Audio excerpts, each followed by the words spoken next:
Richard Hart here. Figured I would wish you guys a Merry Christmas. It's been a little while. Hasn't been that long. For some reason, I create content, I publish it, and then people pretend I didn't do it. You're like, hey, didn't I just drop like a 40-minute long audio file not very long ago? I don't get it. Didn't I record like a special intro from when the Highest of Stakes movie came out? Well, here we are again. Hopefully this satisfies your guys' excellent, amazing thirst for knowledge. I hope. So what do we got going on? Let's take a look. Let's take a look at the old markets, see where we're at. Let me open up a browser here. And I think gopulse.com is a pretty cool place to check out stats. All right, today Pulse is at 5% up. PulseX is 5% up. Inc tokens at 6% up. Hex is at 1.5% up. I was looking at the liquidity on these things, and if you go to like app.pulsex.com, you should download the app. You should make sure it's current. You know, occasionally check the site, make sure you're running the newest version. I think it's 1.05. Or if you want to do it the less secure way, but the lazy way, then you could use the hosted IPFS gateway thing. The reason IPFS gateways aren't as secure as native IPFS, which you can run if you install an extension or use Brave. I hate Brave, but they do have native IPFS, so that's nice. The reason that running a gateway is less secure is because the gateway could just change what's on the site whenever they want. So if the gateway gets hacked, they can replace the site with malware, and then you're probably going to get screwed, right? So downloading the software is the best thing. And the second best thing is a hosted local, you have your own IPFS hash, you know that that's the software that you're running, the one you want.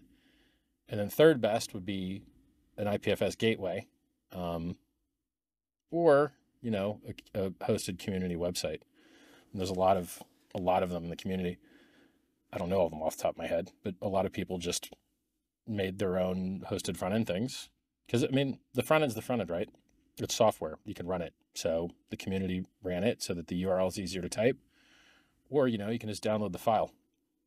The only kind of sucky thing about downloading the file is it scares you because it says, oh, you sure you want to run this unsigned software?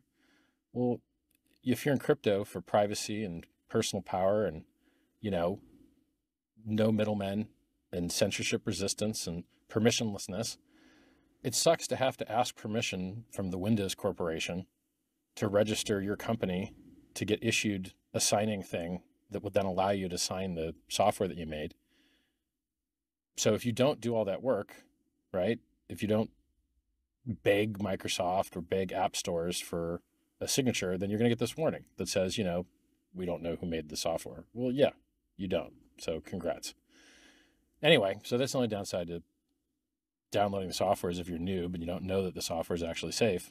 It scares you because you're like, run this unsigned thing.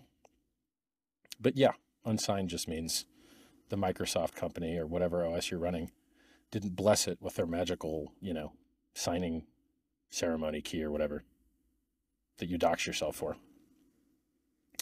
So I remember back when Pulse and Pulse Chain were worth nothing. Not so very long ago, 226 days ago. Well, 228 days ago because it's day 227 now.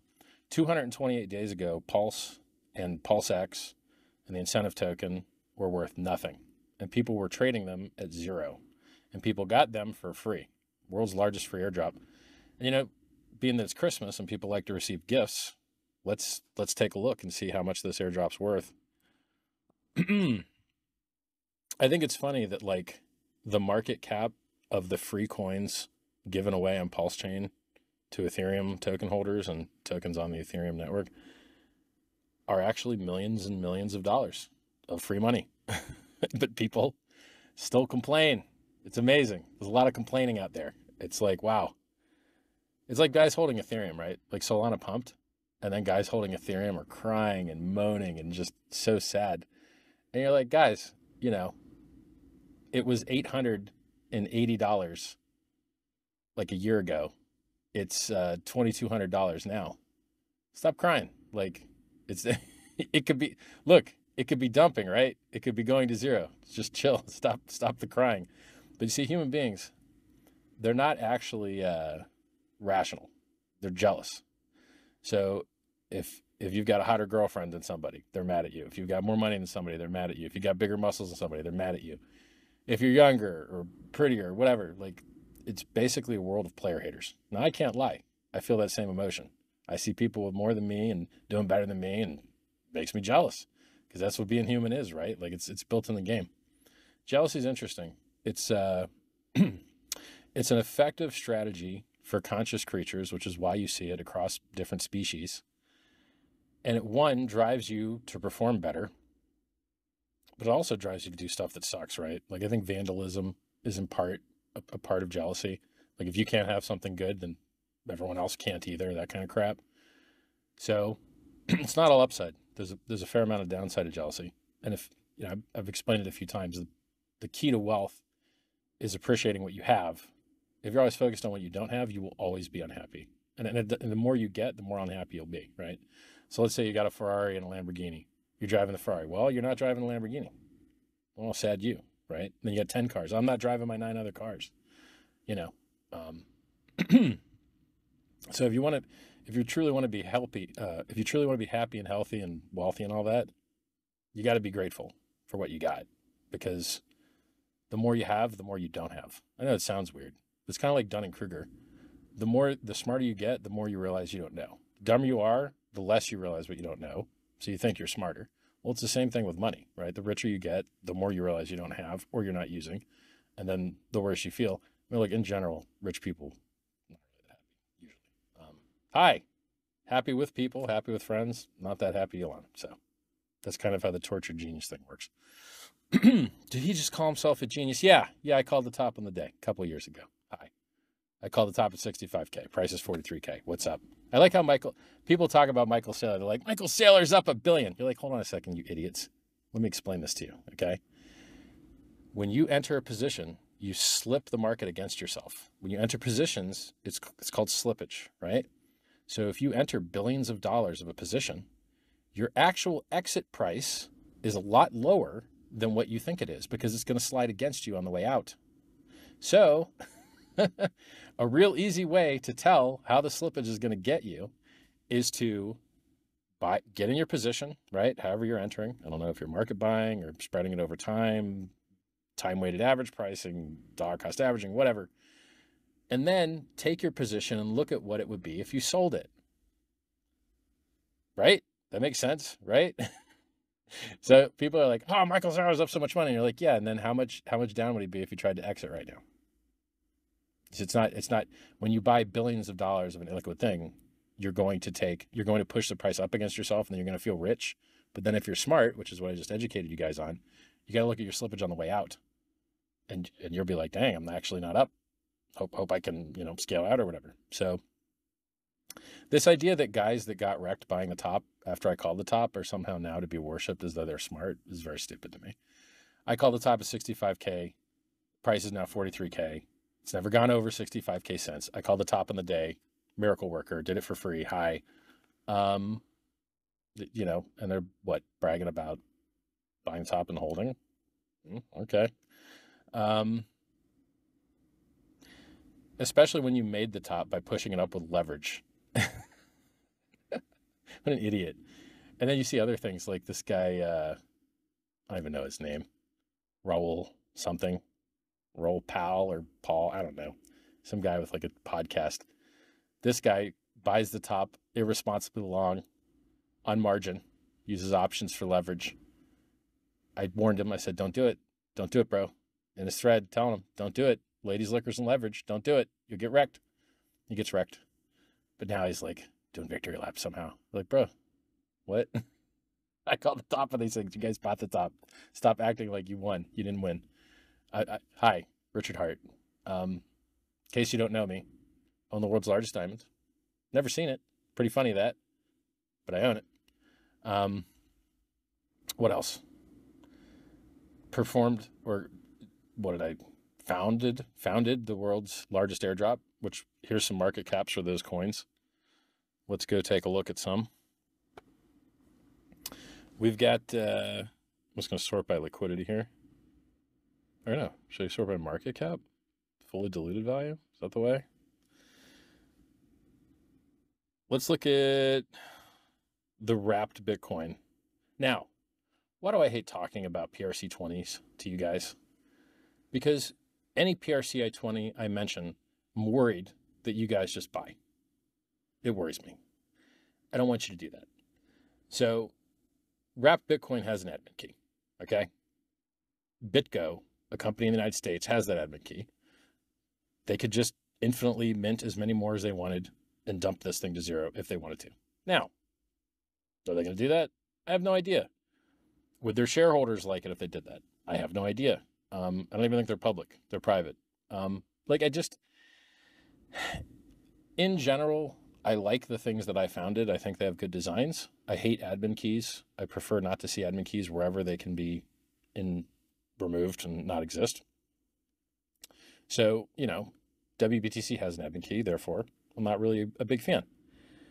But god darn, as far as ERC20s and PRC20s go, man, you're just buried in admin keys. Anyway, long story short. So, there's a reason I don't talk to you about half the things on Pulse Chain or that half the PRC20s in the world is because, there's risk in them, right? So wrapped Bitcoin, fully diluted value, 14 million bucks. So I think that means is that the total supply, I'm not sure this website's measuring the total supply accurately, but let's just assume it is. The total supply times the price is 14 million bucks. So this coin that was given away for free to ERC20 holders, wrapped Bitcoin ERC20 holders, is worth $14 million. Out of thin air. Cost you nothing. Free. Here you go. Enjoy your free money. Merry Christmas. There's $14 million of value sitting here. Cool. And there's 300K of liquidity. Now, I hear this like, oh, Solana's pumping. And then I go look at Solana. And then I go sort by liquidity. And there's no liquidity on anything. And I don't get it. Now, when you have really low liquidity, it means that the price can go very high with less amounts of money. But in a Uniswap V2 automated market maker where the bid and the ask are symmetrical, and this doesn't speak to anywhere else it's traded, right? I'm not looking at all the other places it can trade. I'm just looking online at the, what I consider to be the most trust-reduced way to trade, because you can't get screwed by an exchange stealing your money. You can only get screwed by contract vulnerabilities or rug pulls or, bad PRC or ERC20s that have inflation bugs, RAM keys, stuff like that. But it is, you don't have to trust as much. If an exchange gets your money, this is another thing, right, that I understand. Well, let me finish this point. There's millions and millions of dollars of free money that was given away to people. Pulse was given away for free to every Ethereum holder. A PRC20 copy was given away to every ERC20 holder. There's millions and millions of dollars of free money sitting here. And you idiots on the Ethereum network that aren't smart enough to say thank you for the free money, for some reason, you're also not smart enough to take advantage of all the lower gas costs.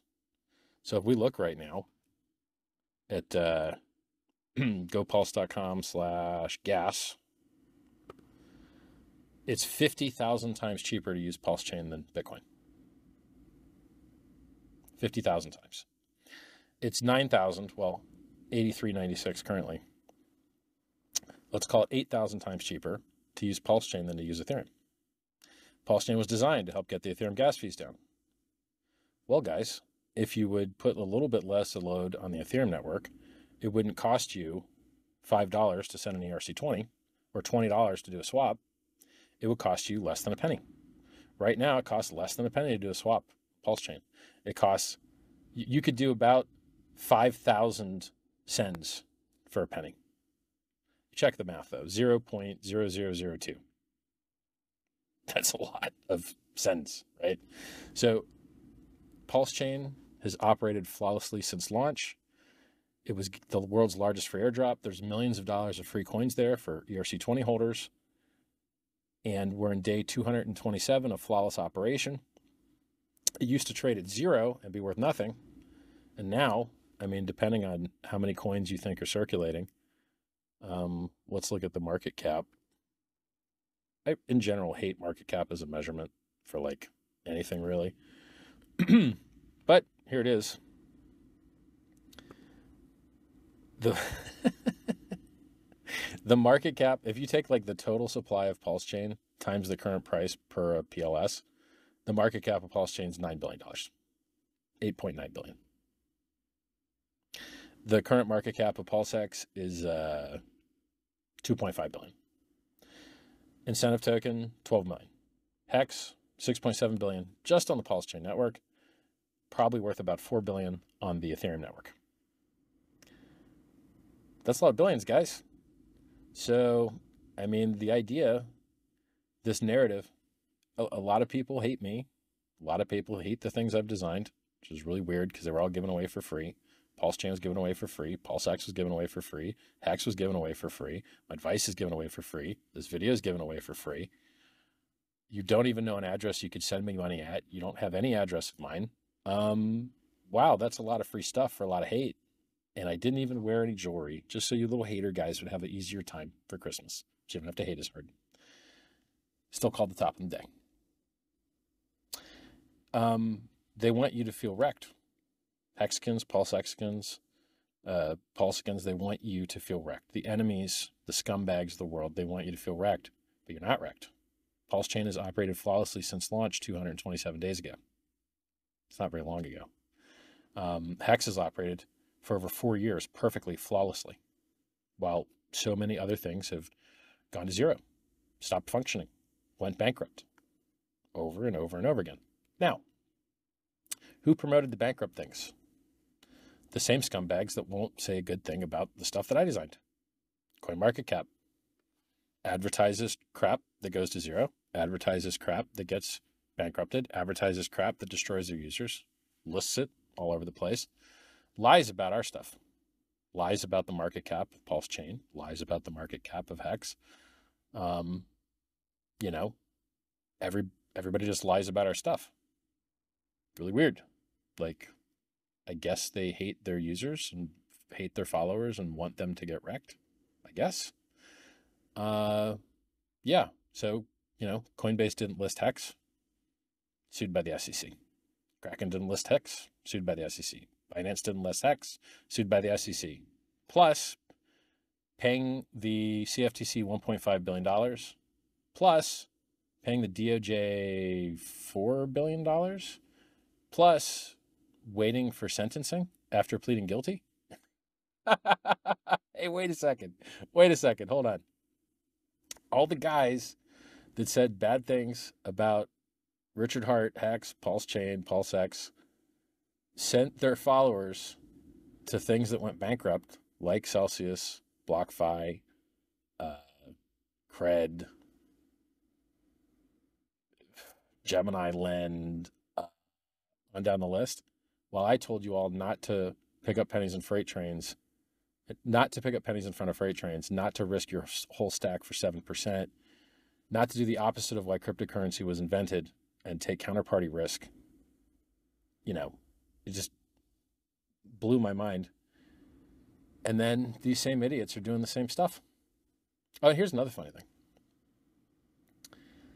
Solana, which pumped recently, is being claimed in court by the SEC to be a security in both the Kraken case and the Coinbase case. Pumped anyway. Now, so right now I'm just kind of talking about market things. So 4 years of perfect flawless operation on Hex while everyone else got wrecked. Called the top of the day. Never went over that price. Yay. World's largest free airdrop, worth millions and millions and millions and millions of dollars.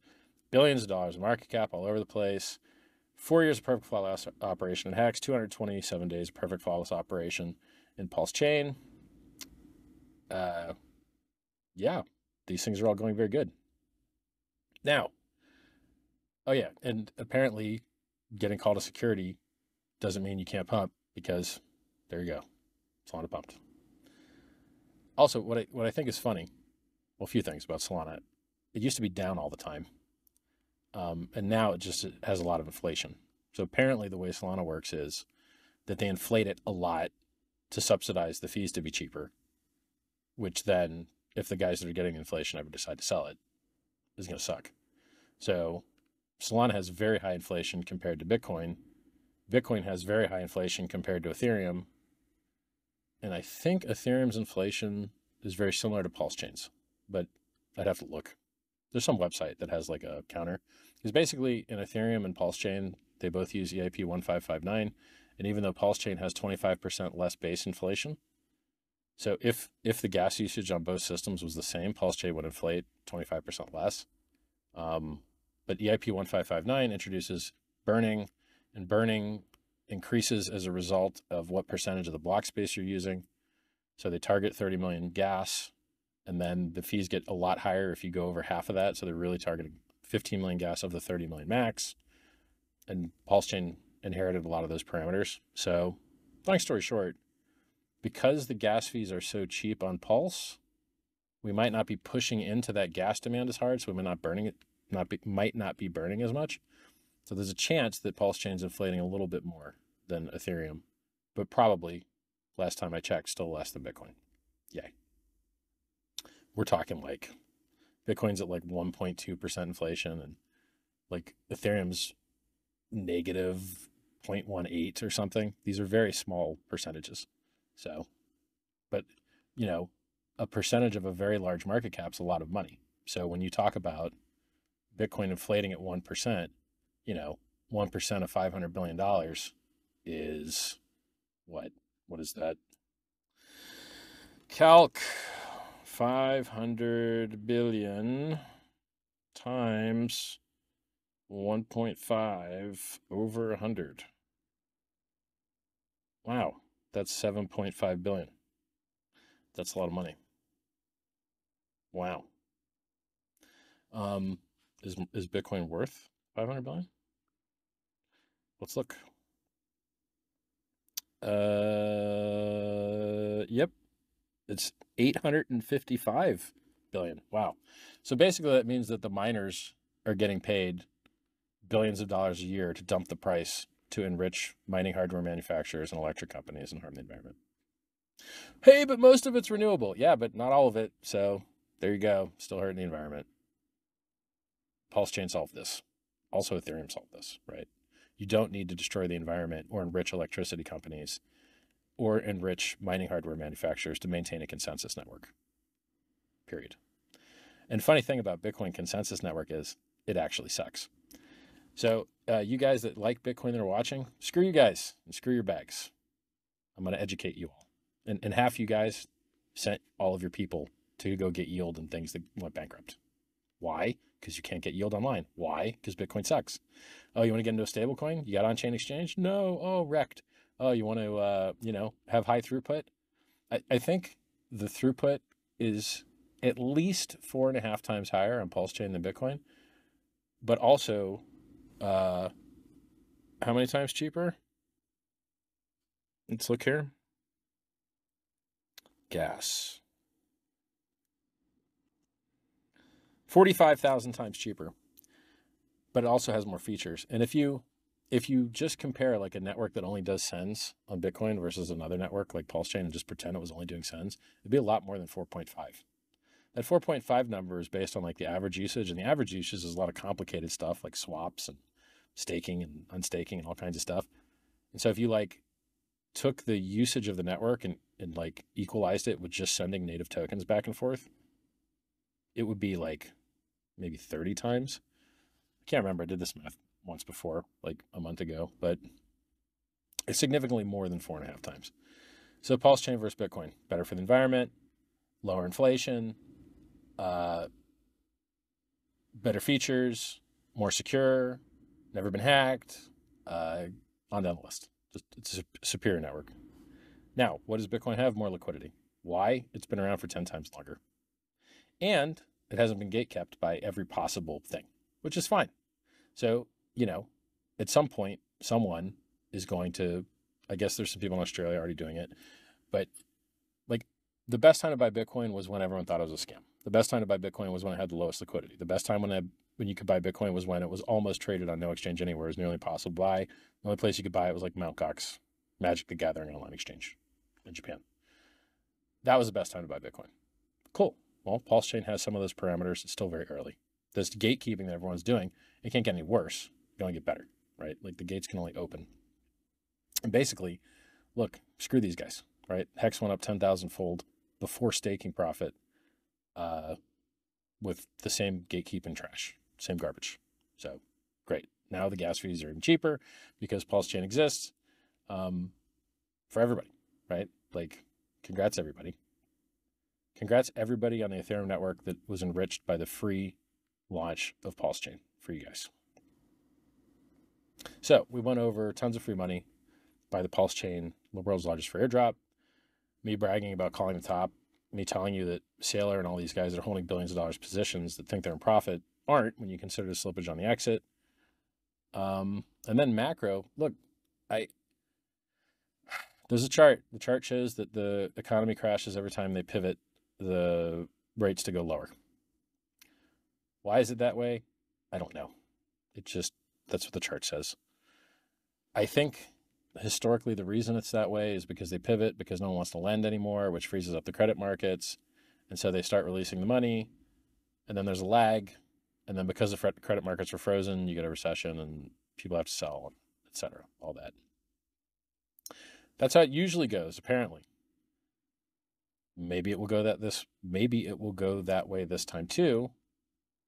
It's all like, it would be great if the timing were lined up better.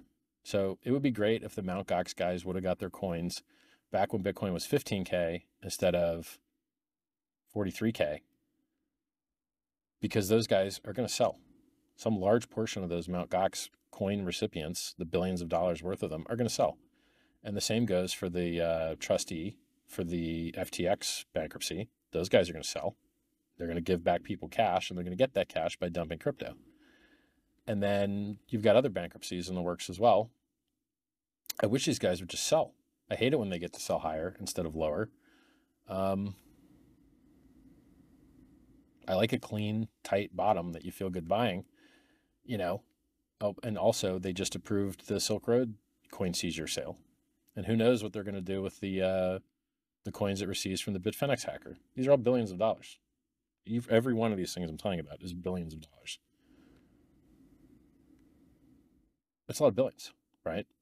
So because you can't predict when these idiots are going to do their job and make the creditors whole by doing their job and selling the gosh darn crypto, like, do your job, give the creditors their money, and then when the Band-Aid gets ripped off, and we all go up happily. So basically, from like a timing analysis, if you're just looking at time, Bitcoin was down long enough, Ethereum was down long enough. You can go back up, the halvening soon, all that crap. But if you're looking at more than time, and you're looking at macroeconomics, and you're looking at, you know, has Bitcoin ever existed during a deflationary environment? No, it hasn't. It's only existed during times when they printed money like crazy. You know, M2 still is going down. So it's hard to predict, man. It's hard to predict. So you haven't seen a new all-time high in Bitcoin. You haven't seen a new all-time high in Ethereum. You haven't seen a new all-time high in the stock market, or at least the S&P 500. I think the Dow Jones may have made a new all-time high, but I don't watch the Dow Jones. So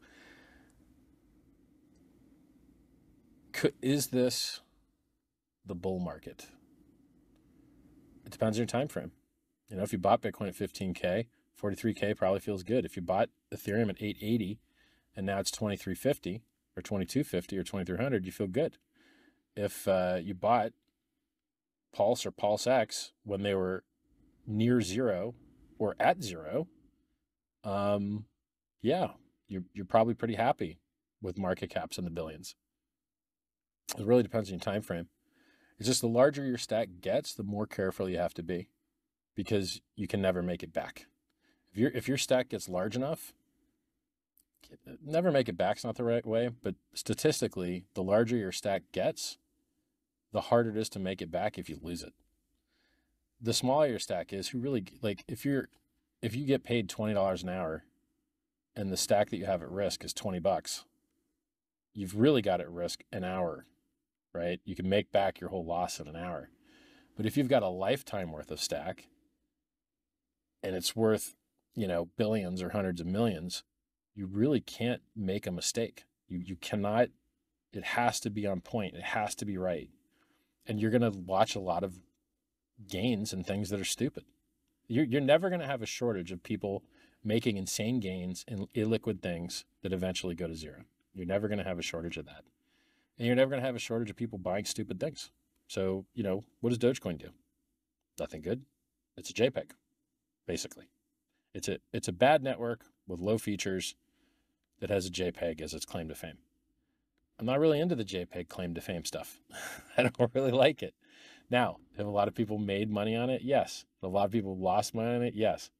I feel more wholesome and joyous when there's unique utility behind the thing. So let's talk about, now look, will I probably eventually have some JPEG thing? Yes, probably. Why? Because why not? I could make a better JPEG thing than other people, but I'm still going to tell you I hate it. So I'll make a better JPEG thing than other people, but I'm still going to tell you I hate it. Honesty is what I do.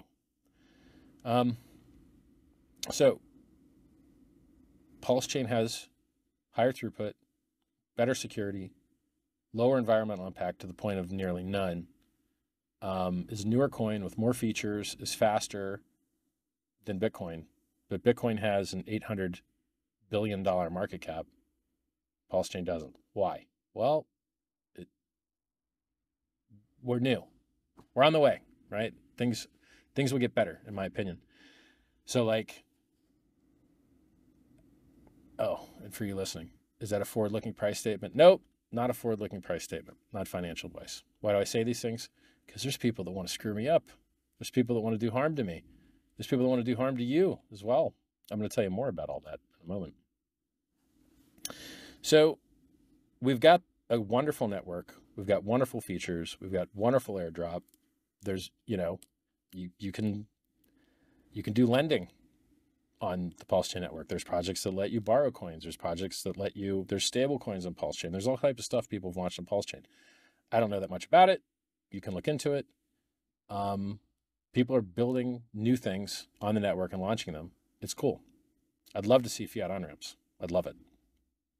One cool thing I saw this community do is that they made a bot, or several bots, I think several teams built bots, that send you free Pulse if you bridge into the network. So it used to be if you bridge into the network, you also had to bridge over some Pulse. So you had to perform a swap and then do an extra bridge to bridge the Pulse over to get native Pulse to transact. Or you could try and get it through a side channel, through an exchange or something, or through a friend. And that would be so basically if you're doing it without the exchange or without the friend, then you would have to do an extra swap and an extra send, which on Ethereum is very expensive, a bridge is $12 maybe, and a swap is $20.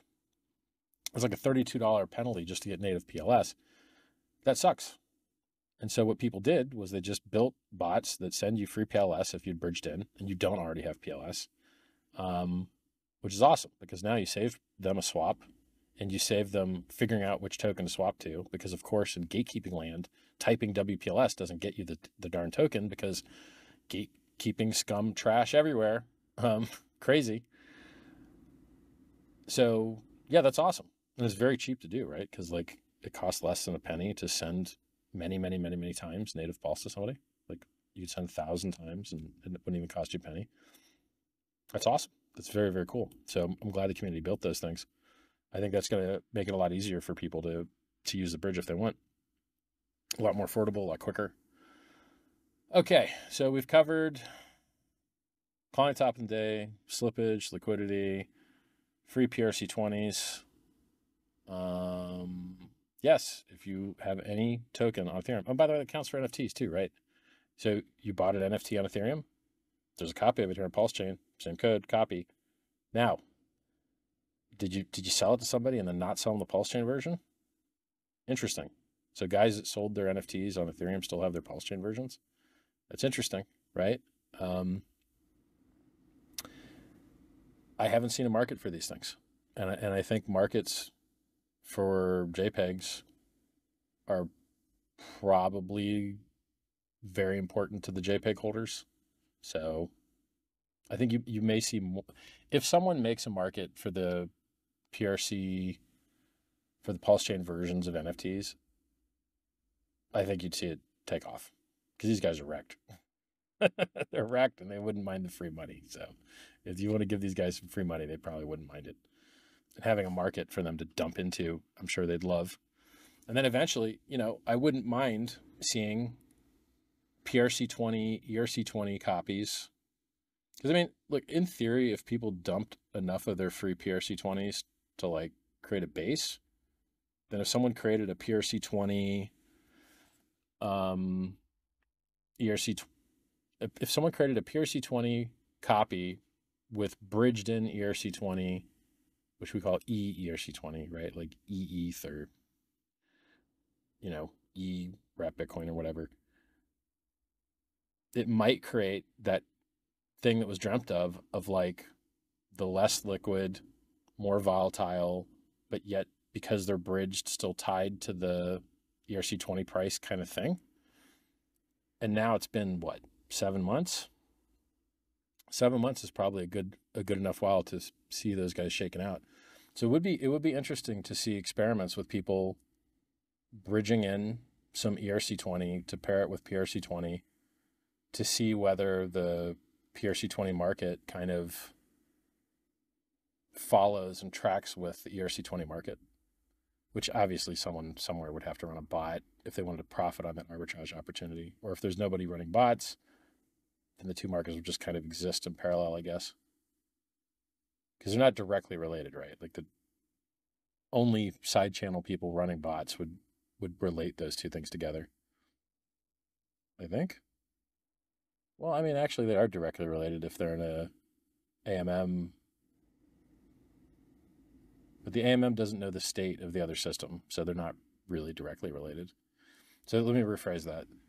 The bridged in ERC20 is directly related to the free PRC20 if they're both in an AMM pair, but that AMM pair's kind of like, quote, price of the bridged in ERC20 isn't directly related to anything because it doesn't know what's going on the AMM or markets on the Ethereum chain. It doesn't know that stuff. So it would be an interesting experiment. I think someone should do it. It'd be cool. So things I look forward to. Fiat on-ramps. Someone could open bridges to other stuff. Like I think somebody opened a bridge to BSC, but I don't think it does any volume. But maybe nobody knows about it. That's the thing is like I'm so afraid to talk about anything without reading the audits and making sure people aren't going to get wrecked, right? Like I hate it when people get wrecked. So you rarely ever hear me talk about things that I don't really believe in. What else? That market where you could have like the less liquid leverage position, especially after like 7 months of shakeout, I think it's less risky to get just infinite dumped on by ERC20 holders. Because like you saw the Pepe guys just infinite dump. You saw Aave infinite dump on the PRC20 side. I can't remember what other coins like those communities were just told about, and they were like infinite dump. You're like, well, yeah, but now you guys are paying $30 a swap, $20 a swap, $50 a swap, depending on the rates. If you had just moved your liquidity and your community to the superior network, you'd be paying basically nothing to swap and nothing to send, and you wouldn't be paying a huge tax to on-ramp new users. If it costs $50 to swap, you're paying a $50 on-ramp tax for every new user. That sucks. That sucks a lot. That's not good. It's just like when Bitcoin was $40 to send. I try to explain this to people, but some dum-dums didn't get it. If it costs $40 to send Bitcoin forevermore, which I don't think it will, but let's say it did, then if someone sent you $40 of Bitcoin, you really have zero because it would cost you $40 to send it to the next guy or to the exchange or to the merchant or to do anything with it. It would cost you $40. Even if you sold your private key, which no one ever does usually because you can't prove that you deleted your copy of it. So the next guy has risk, which is why blockchain ledgers with timestamping prevents double spending, et cetera, et cetera. If it costs $40 to send Bitcoin, that means it costs you 80 to send 40, and then the guy receives it really has nothing because it would cost him to send 40 to try and use it. So you just turned 80 into zero. So if it costs $40 to use Bitcoin, it means if you spend 80, you have zero because it cost you 80 to buy 80, but then you only received 40 because the exchange is going to charge you to receive the 40, and then it's going to cost you 40 to send. And so that guy receives actually zero. I mean, actually, including, so it may be worse than I had originally explained it. It may cost 120 to turn into zero. So let's do the math real quick. You send $120 to the exchange. Exchanging is stupid. They don't want to lose money on you. So they're going to charge you 40 to send because it costs them 40 to send. So you buy 120 from your exchange. You pay them 40 to send it to you. Now you've got 80 left. You send 40 to your friend. It costs you 40. So now your balance is zero. And your friend received 40, but it's worth zero because you can't use it without spending 40. So now you've actually turned 120 into zero. Before, in my previous example that people argued about, the argument was that you got 80 to zero. But in actuality, if the exchange ain't stupid and they don't lose money sending you the coins, it's really turning 120 into zero. So now you've got $120 minimum tax to on-ramp someone if they're ever going to send coins to a friend. It's untenable and stupid and not why cryptocurrency was invented. It's not supposed to be worse than the legacy system. Like this. Yeah, it's, I think that Pulse Chain's basically free to send so far model is pretty cool. So let's check the gas prices again. $9 to send Bitcoin, $8.49. $1.20 to send ETH, 0.0002 to send PLS. That's 50,000 times cheaper than Bitcoin, 7,500 times cheaper than Ethereum. Guys, the network is good. Works great. Oh, and the bridge is free too. Somebody set the bridge to 0 fee so that using the bridge has no fee both directions. So if you go to bridge.pulsechain.com, there's no fees currently. In, out, either way, no fees. Now you're going to pay a fee on the Ethereum network. Nothing you can do about that. That's Ethereum's side, right?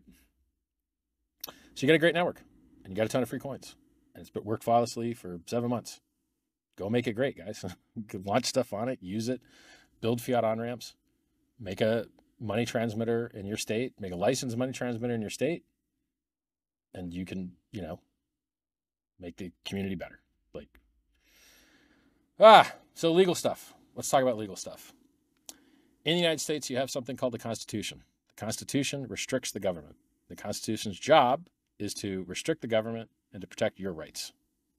You have something called the Bill of Rights, which were amendments to the Constitution to really, really super give you a good deal and restrict what the government could do because governments have such a history of screwing people over and over and over and over again throughout history. So what are some things in the Constitution?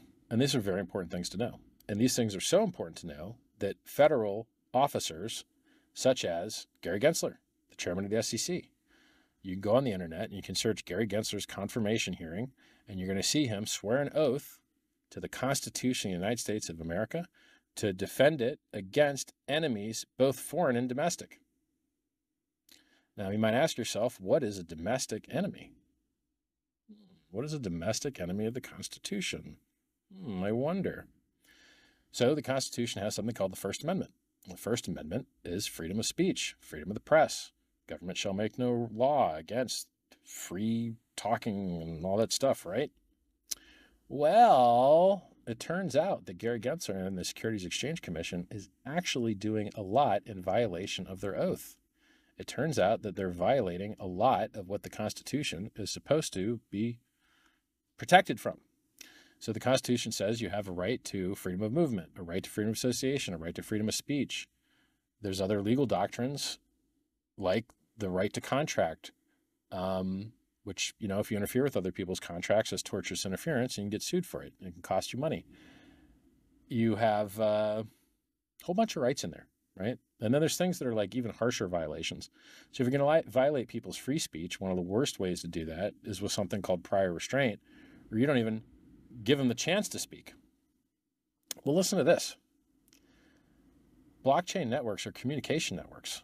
They carry speech. The first Bitcoin block carried a copy of a newspaper article. Blockchain networks are speech. And the software that consists of blockchain networks, the nodes, the wallets, those are just word processing assistants. They just help you format your speech in a way that other participants can understand. So when you try and interfere with the blockchain, you're interfering with communication. You're interfering with communications network. You are performing prior restraint. Your interference in these things is creating a chilling effect. You are interfering with people's association. You are interfering with people's right to contract with each other. You're interfering with specific contracts. You are doing numerous, multiple things in violation of your oath to protect the Constitution. You're doing it outside of congressional authority. You're doing it outside of your mandate. So I don't understand how America became the carceral state. America has the highest rate of incarceration of any nation that has ever existed in the history of mankind. And yet you see very few lawsuits against people in the government. It just doesn't seem to match up to me. If you have extremely high rates of the government putting people in prison, shouldn't you have also high rates of some of the people being put in prison kind of suing the government for violating their rights? I mean, you go around the world and you can't even in some countries get 20 years for murder, but in the United States, they hand out time like it's candy. You can get 20 years very easily for doing lots of different things. Very easy to get 20 years in the United States. Very hard to get 20 years anywhere else. Isn't that cruel and unusual? By the way, Bill of Rights has a rule against cruel and unusual punishment. Shouldn't there be more lawsuits over this? Isn't it cruel and unusual that for things that aren't murder, you're getting what the entire rest of the world considers to be murder punishments? And I think even in the United States, you see crimes that just, you're going to get punished harder for nonviolent crimes and violent crimes in a lot of instances. Doesn't make any sense. Or like meta crime that doesn't even have a victim. These things are like, they're not healthy. They're not good. And it's how you end up with the highest rate of incarceration in the history of mankind. So do you really have the rights you're not willing to fight for? Probably not. So you got to fight for these rights. And it's just tragic because so few people have the funding or the ability to stand up to the blowback to fight for your rights. I mean, when the ex-president of the United States is having lawfare used against him so that he can't run for office, that's what they do in the third world. The people in power use the executive branch and the police to make it so that no one can run against them, so they just keep winning. That's not good for democracy, guys. It's really not. You're supposed to have free and fair elections where people are allowed to choose between different parties, and you're not supposed to, once again, this is just like prior restraint. You're not supposed to, before they can run, make sure they can't run, because how can you have a fair election when the people that you want to unelect are in control of who gets to run against them? It doesn't make sense. And then, if you give the government this power that they shouldn't have, at some point you'll get a bad team in charge, and that bad team will abuse that power. And so traditionally, the founding fathers figured it out, that there should be checks and balances. You shouldn't just rely on one person being good for everything to work out. You should assume that occasionally someone's going to suck, some bad guy's going to get power, and you should have a checks and balance. So, the legislative branch is supposed to write the law. The executive branch is supposed to execute it. The judicial branch is supposed to, be in the middle, making sure that everything works right between the two. Right now, the administrative state, a fourth branch of government that's not supposed to exist, of unelected bureaucrats, is writing all the laws, encumbering millions of people with regulations, and there's no counterplay. Your counterplay is to sue them in court and get them declared arbitrary and capricious. So, how many times recently has the SEC been declared arbitrary and capricious? Numerous times. Numerous. So in the Ripple case, the judge basically said that the SEC lawyers were not performing with a faithful allegiance to the law and was changing their story based on, getting whatever they wanted. The SEC just recently, their lawyers were lying in a case, and the judge caught them in the lies and said, well, now that you've been caught in these lies, explain to me why I shouldn't sanction you and fine you directly. Fine the SEC lawyer that was lying to the court. And then you see all of his bosses at the SEC jump in there like, we're sorry, Your Honor. Please don't fine us, bro. Don't sanction us, bro. We're going to retrain everybody. And so I will let you guys know where to find these specific documents. This is only a couple days old. The SEC.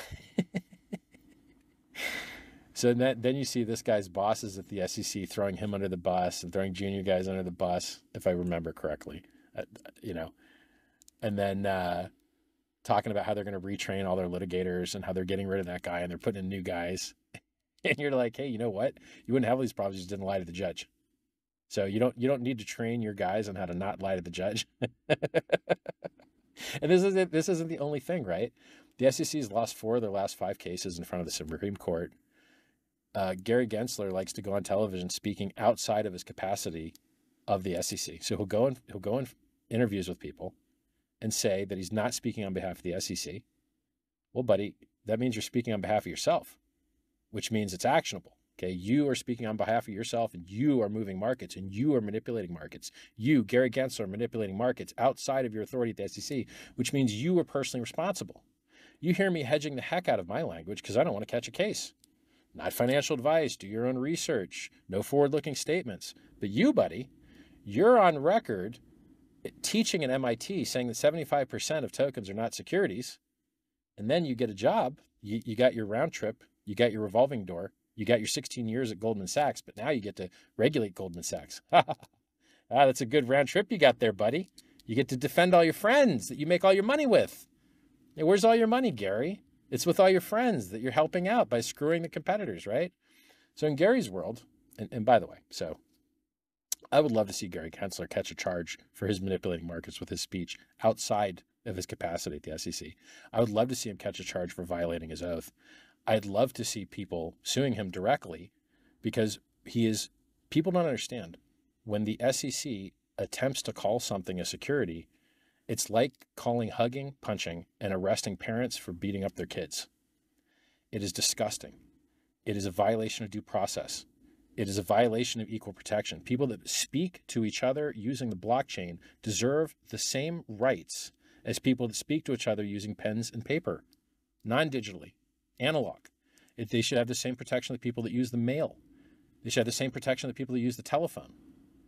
So there's so many things going wrong right now, and it's just going to cost millions and millions of dollars to fix it. And I think you could reduce the amount of millions spent if there was some personal responsibility. I think if people were held personally responsible for what they're doing, right? So if you're a guard in a jail and you violate someone's rights, you can be sued around your qualified immunity. If you decide to go outside of your authority and outside of your qualified immunity protection to make statements that damage markets, maybe you should be held personally responsible for that. Maybe you should answer to the court for that. If you say things like, we want to lose more cases because if you're not bringing enough cases, if you're not losing cases, you're not bringing enough. Gary Gensler's on the record saying that. Gary Gensler's on the record in Congress under oath saying that there's a gap in the legislation where they can't regulate exchanges because they're crypto exchanges, not securities exchanges. And then, not so long later, he goes, was I lying then or was I lying now? I don't know, but my story sure has changed. Now we actually have everything we need. Just come in and register, even though they've been sued by Coinbase via writ of mandamus. And then the SEC finally responded after delaying and said, oh, yeah, actually, we're not going to make any rules. The whole rest of the world's making rules. Japan's making rules. Singapore's making rules. There's new exchange licenses. XRP just got licensed as a money transmitter. VASP, value service, whatever the heck, I don't remember, virtual asset service provider in Ireland. Coinbase just got virtual asset service provider in France, I think. The whole rest of the world's figured it out, you know. And then there more bad stuff, right? Gary Gensler loses the XRP case. Now, look, is it him specifically? No. But I think he's on the commission of guys that has to vote for what actually gets sued, right? So I think there's like 5 people on the commission, and you need like 3 of 5. And if you get 3 of 5, then they can like bring an action against somebody. I think that's how it works. Not an expert, not a lawyer. So like 3 of 5 guys, and by the way, you see dissenting opinions all the time, right? So Hester Pierce is a commissioner. She's always dissenting. She's dissented in the Stoner Cats case. She's dissented in a bunch of cases. She's going to tell you what we're doing is wrong. Like this stuff that the SEC is doing is wrong. And she's on the board. She's in the commission, right? She's one of the 5 people that gets to vote on these things. And there's another guy, I think his name's Udaya, that like is commonly dissenting with her these days. Now, like, why am I telling you guys about this stuff? Because these are your rights. I don't live in the United States. I haven't lived in the United States for decades. These are your rights. These are your problems. These people are screwing you. You need to do something about it. So the things that I'm telling you that are obviously true, like for instance, you can't custody cryptocurrency. Like I'll give you an example. The IRS is trying to make some law where like anybody that could have known about a transaction now has compelled speech and has to like gather data on other people, which will be hacked and stolen by Chinese hackers and Russian hackers, but they're just idiots, right? It's just like the SEC themselves. They in their own annual letter declare that they can't find experts to work on crypto because they all own crypto and don't want to sell it. And so then they're not allowed to hire people that own crypto. Okay. Well, maybe you guys have a bad setup, or maybe like stop sucking, right? Just stop sucking, guys. If you don't have the expertise to regulate a thing, you know, it's better to do no harm first, right? Like the Hippocrates law that doctors follow, do no harm first. Yeah, like Gary Gensler was making meetings with Sam Bankman-Fried, his buddy, right? His Democrat, like Gary Gensler was the treasurer for Hillary Clinton's Democratic campaign for president. He's as political as you can get, I think. Here he is meeting with, Sam Bankman-Fried, who sent tons of money to Democratic, politicians. You got, was it Maxine Waters blowing Sam Bankman-Fried a kiss? Yeah, guys, good one. But you're not going to give the creditors back that money they donated, are you? FTX went bankrupt. Sam Bankman-Fried stole the money. But you politicians aren't going to give back that money that he gave to you that he stole, are you? No, you're not. Why? You might not be good people. You just might not be good people. Now, not to say that not giving, like, there's some law that covers them so they don't have to give it back or whatever, but that's not what makes you bad. You violating people's rights is what makes you bad, right? I remember COVID. I remember you guys violating everyone's right to move, violating their freedom of movement. I remember you house arresting people. I remember you guys doing that. It was disgusting. I remember you guys now, trying to claim that crypto is used to support Hamas and saying like 60 million, and then you go check the numbers and it's like 800K. What's going on here, guys? Why do you keep lying? Stop lying. Literally just stop lying. So the arguments that I have that are obviously true, that cryptocurrencies are communications networks that might have Rule 210 protections for safe harbor, that might have protections for freedom of speech, freedom of contract, freedom of association, protection against prior restraint. These arguments aren't getting used. They're just not, which is so stupid to me. These are communications networks among peers. It couldn't be any more obvious. This is speech. We are transmitting text. We are transmitting messages. We are transmitting numbers. We are transmitting pictures. We are transmitting art. We are transmitting audio. This is a communications network amongst peers. This is speech. This is speech as speech gets. Right? So the idea that the people just aren't using these arguments is very stupid, because if you lose a case, you can't bring up new evidence in the appeal. So you have to cover everything in your first case. So if you're leaving arguments on the table and not making them in the first case, you're not going to be able to bring them up on appeal. Huge mistake, huge error. So if you guys out there that are lawyers that are submitting amicus briefs or filing motions to intervene, you need to be covering your First Amendment, 10th Amendment, due process, equal protection, latches, waiver. Google these words if you don't know what they mean. Like latches and waiver basically cover, you could have brought this action earlier and the defendant would have had a better job, a better ability to defend themselves, but you chose not to. And therefore you might have waived your right to enforce. And then in other cases, I mean, we've seen crypto cases where it was even over the statute of limitations, and then they just ate a judgment anyway, or like the statute of limitations was up. Like what? Why didn't you get good counsel, and why didn't you argue that the statute was up? Like what? Crypto. It's an industry run by clowns and idiots that won't listen. If you guys would listen to me, you wouldn't have lost money in BlockFi. You wouldn't have lost money in Celsius. You wouldn't have lost money in Gemini Earn. What a fake Bitcoin maximalist, right? Look at the Winklevi twins. Yeah, you guys are real Bitcoin maximalists when you're doing the opposite and taking people's private keys from them and giving it to a counterparty, and then all of you getting wrecked together. How stupid are you guys? You guys are idiots. Or how about this one, right? Censorship resistant network. People are putting JPEGs on the Bitcoin network, and the Bitcoin people hate this. They killed it with counterparty and made the op return code size too small for counterparty to operate way back when. Even Tether used to operate only on the Bitcoin network. So USDT used to operate on Keller Coins, which was on the Bitcoin network. And then they stopped doing it because the fees sucked and the features sucked. And so they moved over to primarily EVM networks now, which Ethereum was the first one. The E in EVM stands for Ethereum Virtual Machine.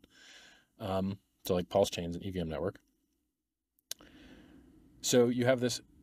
So Jack, who was at the helm of Twitter when they were helping the United States government violate your rights to freedom of speech by the government themselves giving them lists of people to silence and de-amplify and ban because they talked about COVID or Joe Biden's laptop or his son Hunter Biden's laptop full of pictures of him smoking crack and getting down with hookers. And by the way, the idea that Joe Biden's kid gets a bunch of jobs in Ukraine with no qualifications and a bunch of money from China and Ukraine, and then writes his dad checks and pays for dad's cell phone bill. Man, you're busted, bro. In the carceral state of America, where nearly anything's a crime and nearly anything gets you 20 years, Joe Biden, I got bad news for you, buddy. It ain't looking good for you, man. Why is your kid writing you checks? And why does he have jobs in countries that we're sending billions of dollars to? What's that? Like, what? Stop. Dude, no, don't. Like, oh, America, man. I left America, 2003? 20 years ago. I left America 20 years ago, and yet here I am spending my days doing legal research to try and make America a better place. Sucks for me, bro. Sucks for me. Left 20 years ago, didn't get any of that free helicopter money, didn't get any free money checks, didn't get any loans that I didn't pay back, any of that crap that everyone else in America apparently got. But here I am, still trying to make it a better place because my people. I care about my people. That's why I'm doing a Christmas video for you guys. And, that's why I give you so many things away for free. I care. Free book, t.me/Scivive, SCIVIVE. 2 free books there. Free coins, pulsechain.com, hex.com. What else? There's so many things I like. Let me tell you how smart I am, okay? You could have claimed hex.com. You could have minted Hex for free during the first year. You could have minted it for free. Boy, that Richard, he's a smart guy. The Mt. Gox hacker, the Silk Road hacker, the Chinese government that took all the Bitcoin away from the Plus token, Ponzi, that caused the pump, I don't even remember what year it was. None of those guys can mint free Hex because there was a timer on it. You could only count it for the first 365 days. Mt. Gox, sorry guys, you don't get Any free hex? So awesome. And actually, the GOX addresses were just removed. So even if they had made it before the timer, they were just not allowed to anyway. What a good design. What a better design. Instead of getting your head dumped on by the government. The government took the Silk Road hackers' coins. He's going to dump them on you. The government took the Bitfinex hackers' coins. He's going to dump them on you. The government took FTX's coins. They're going to dump them on you. You guys love giving the government your coins to dump them on you, don't you? You love it. You just can't get enough of it. But Richard Hart design stuff doesn't have this problem. Yay. Well done, Mr. Hart. Yeah. So I think I have a very high degree of certainty that you're going to see these constitutional arguments, prior restraint, freedom of association, freedom of speech, Rule 210, safe harbor protections. There's a wide, equal protection, due process, guys violating their rights, guys lying to the court. I think you're going to see these come up. I think you're going to see these come up in SEC cases. If you don't see them in amicus, you're going to see them in motions to intervene. You're going to see these. You're going to see these arguments. They're going to be happening. And then the courts are going to have to decide them. And here's the funny thing. Sometimes you get a judge, and it's a good, honest judge. Understands stuff, right? So for instance, in the Coinbase case, they got Judge Fiala. And Judge Fiala also got a class action lawsuit against Uniswap. And she rejected it and dismissed the case because she was like, no, Uniswap isn't a securities exchange. And the founders of Uniswap and the people that designed the software are not supposed to have, you can't pretend that they're an exchange, and they owe you some due diligence and all this crap. So she understands automated market makers. She understands Uniswap. And that's the judge in the Coinbase case. So, I mean, that's awesome, right? Like, she ruled correctly in a class action lawsuit against Coinbase. She's therefore, maybe will rule correctly in the Coinbase case. Maybe they'll win on their motion for judgment on the pleadings, just similar to motion dismiss.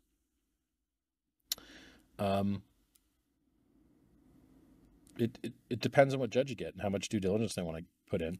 And there's a lot of cases out there, right? Like you've got the case against the tornado guys. You've got the IRS. I guess that comment period's over, but you've got now the OFAC Treasury comment period regarding trying to make all mixers illegal, which is the dumbest thing ever. Like, hey guys, here's the Fourth Amendment. It says you have a right to privacy. Here's the United Nations, human rights thing that everyone signed off on, that we believe that these are the rights humans should have, and privacy is one of them. Freedom of movement's one of them too. But then you go make all these laws that are the opposite of it.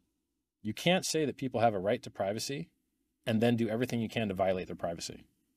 It's not consistent. It doesn't make sense. You're violating the Constitution. Please stop. And they're just doing it all over the place. And people aren't fighting back.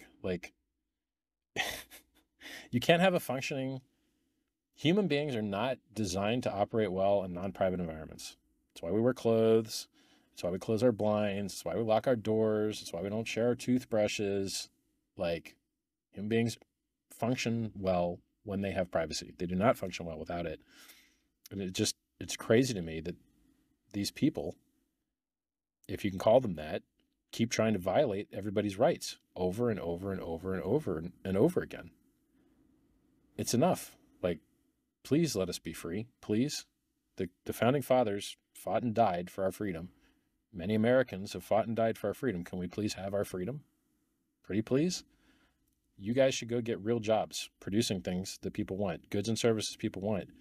If you're just removing people's freedom all day, there's a chance you're not helping society. There's a chance you're hurting society.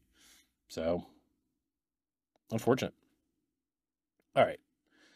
So you lawyers out there, you need to cover your First Amendment, equal protection, free speech, freedom of contract. There's a whole lot of things that you're not using that you're going to wish you'd used if you have to go to appeal. And it would be nice to have the precedent set.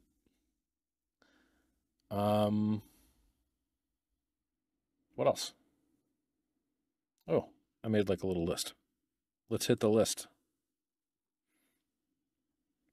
Oh yeah, cryptocurrency is awesome, right? They keep printing money out of thin air. Prices are all-time highs. Crypto solves that, right? Like cryptocurrency is still the best performing asset that has ever existed in the history of mankind. Very cool. It has better uptime. It has better resilience. It has better robustness. It has better durability. It has better price performance.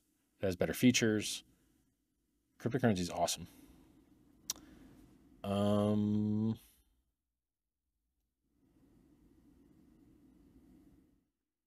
The freedom to transact underlies all other rights. So if you don't have the right to transact with people, which is something that the founding fathers assumed everyone would have, right? They paid people directly. There wasn't all these stupid intermediaries. If you don't have that, you don't have the right, you don't have the freedom of movement if you can't pay for your bus ticket. You don't have the freedom of speech if you can't buy an internet connection or send a letter. You need to be able to transact to use any of your other rights. Without the freedom to transact, you don't have any other rights. Man, I covered a lot of stuff on this list. That's good. Oh, the SEC custodying coins. Okay, I'll cover that.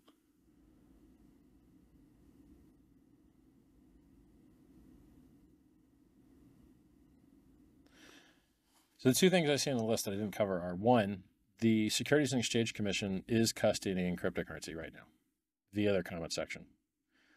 With 100% certainty, the Securities and Exchange Commission of the United States has received cryptocurrency in the form of, this is by their definition. By my definition, the real one, you cannot even custody cryptocurrency. You can't. It's impossible. But by their definition, the wrong one, knowing the seed words means that you've received an airdrop you have to pay tax on.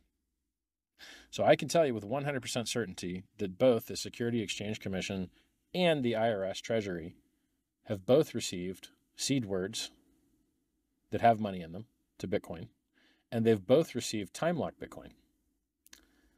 Both. And they've both received the Uniswap code. So they're hosting for public display the Uniswap code for exchanging cryptocurrencies, time-locked Bitcoin, and the seed words to them, and not time-locked Bitcoin and the seed words to them. And they can't even know what else those seed words control because it's not knowable because of the halting problem, which states that you can't know whether code will eventually halt or not until you eventually run it. And by that same token, you can't know what derivation paths hold private keys which match values on public blockchain networks, because you don't know what derivation path is being used, and you don't know how far down that derivation path you'd have to go to exhaust all the possibility of keys that might control things. I don't think it's knowable. Therefore, their concept of what hosting an exchange is, or what requires you to know your customer, or what a customer is, or what custody is, should all be invalidated by proof by absurdity, right? Because if their stupid rules that they're trying to make made any sense or were true, then they're all guilty and they all have tax right now. So anybody that works at the SEC that read that comment that had those seed words now has dominion and control and should owe tax now, right? By your guys' rules. Well, guys, did you register as a securities exchange? Did you register as a custodian? The SEC is trying to pretend that every cryptocurrency is a... I didn't explain this harshly enough, and I should do that now. The Securities and Exchange Commission is violating their oath by becoming a domestic enemy of the Constitution that they are supposed to fight against. They are becoming a domestic enemy of the Constitution, and they are trying to classify hugging as punching and trying to arrest parents. That's an analogy. They're trying to classify speech as securities. They're trying to classify entering a block and communicating publicly with everyone. If it were true, if it's true that you can't trade securities without a securities exchange, then it's also likely true that you can't pay someone to include your speech in a block. because the only method by which these networks allow you to include your speech in a block nearly primarily or nearly entirely is by paying a fee to be included in the block in the native currency. Well, they're trying to undo all that. They're trying to make it so that you can't speak because they're trying to pretend that your speech is a security. That's a violation of their oath. That's a violation of the Constitution. That's a violation of your rights. That's a violation of due process. You're not allowed to play pretend. You're not allowed to pretend that hugging is punching and arresting parents. You're not allowed to pretend that speech is a security. Speech is not a security. Speech is speech. You can turn anything into a security if you want to. You can turn an orange into a security. You can turn an orange tree into a security. You can turn anything into a security. But that doesn't mean that they are securities. An orange is an orange. It's not a security unless you work really hard to make it so by including an investment contract. So you buying a coin and using that coin to purchase speech on a distributed peer-to-peer open source network, that's speech, man. That's as speech gets. So the concept that you're going to de facto ban cryptocurrency around the jurisdiction of the legislative branch is also a violation of the separation of powers doctrine. It's also a violation of the non-delegation doctrine. Google these things. What they're doing is illegal, and they should be held personally responsible for it. And they are acting outside of qualified immunity, I might add. Some of it might be covered under qualified immunity. A lot of it shouldn't be. And they should be held personally responsible. And I would like to see someone from every state of the union sue these people for the rights of yours that they're violating. They have addresses, and they've got a lot of money, and they should be sued for what they're doing. Let the courts decide whether what they did was okay. Avail yourself of your ability to petition the court for your wrongness, the wrong that's been done to you. Wrongness wasn't the right word. The harms that you've suffered. So it's sad that we live in a world with so little personal responsibility, that unelected bureaucrats that have hundreds of millions of dollars that they've received working for people that have received billions of dollars of fine. Goldman Sachs has gotten so many fines, so many, along with so many other giant entities that these scumbags are protecting. They're violating your rights to protect people that want to also violate your rights. It's gross. It's disgusting. It's tragic. There's few things in the world that are trying to return the power to the people, as the founding fathers did. Who out there is working for your right to communicate with your fellow man? Who out there is working for your right to be able to save money without it being debased? Who out there is working for your right to your freedom to transact, which underpins all the other rights that you're supposed to have? Cryptocurrency is one of the few industries in the world really trying to return power to the people and introduce efficiency into extremely inefficient systems. And it's just,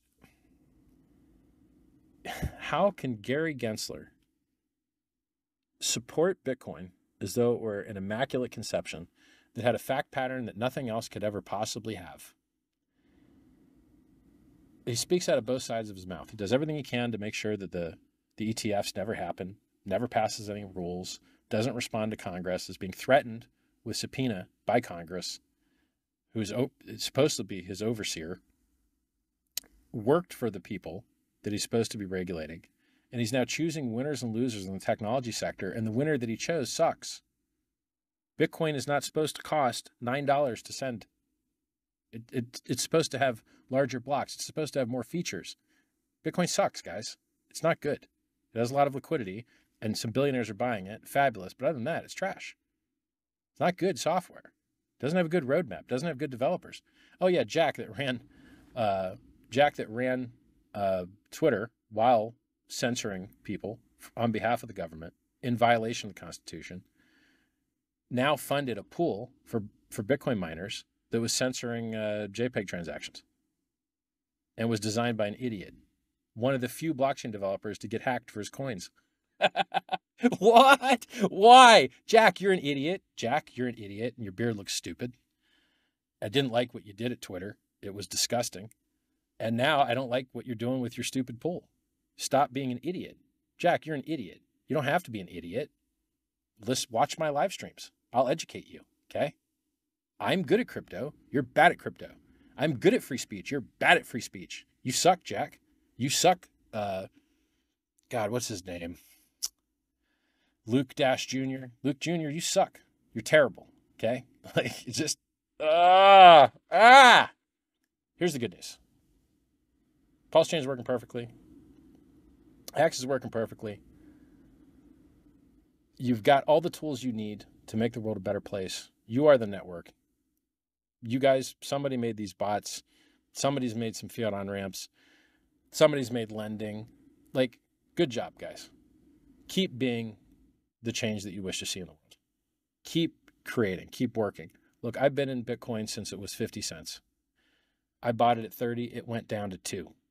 My introduction to crypto more or less was 95% drop. And now it's 43K. Okay, so I was mining at 50 cents. Now it's $43,000. That's an 86,000x.